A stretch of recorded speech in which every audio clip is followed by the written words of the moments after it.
Assalamualaikum, halo adik-adik semua. Mari kita belajar tentang mengenal alat komunikasi untuk anak.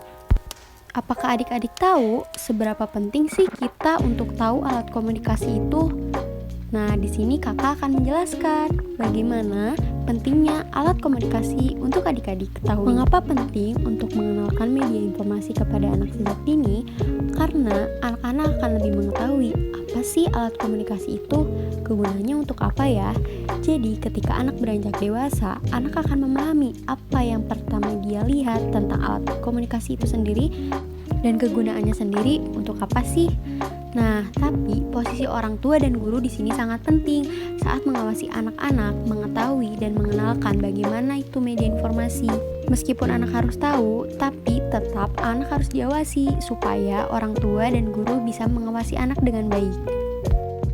Nah, yang pertama di sini ada handphone.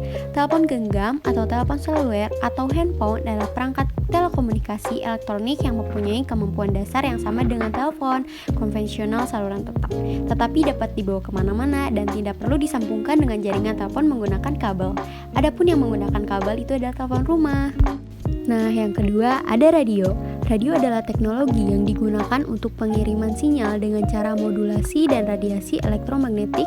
Gelombang ini melintas dan merambat lewat udara dan bisa juga merambat lewat ruang angkasa yang hampa udara karena gelombang ini tidak memerlukan medium pengangkut.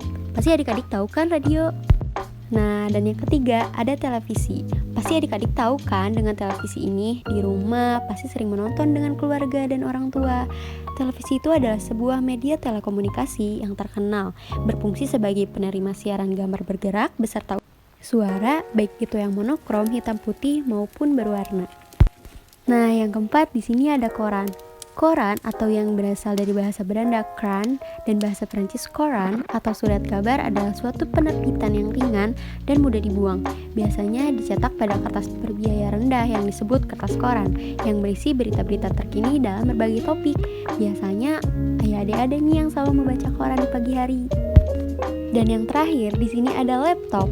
Laptop atau komputer jinjing adalah suatu perangkat komputer yang merupakan pengembangan dari komputer meja dengan ukuran relatif lebih kecil dan ringan. Beratnya berkisar dari 1 sampai 6 kg, tergantung pada ukuran, bahan, dan spesifikasi laptop tersebut. Berbeda dengan komputer meja, laptop dapat dibawa kemana saja dan lebih ringan dibawa kemana saja. Nah, sepertinya sudah cukup dasar-dasar yang harus adik-adik ketahui. Terima kasih, semoga bermanfaat. Sampai jumpa di lain hari. Dadah.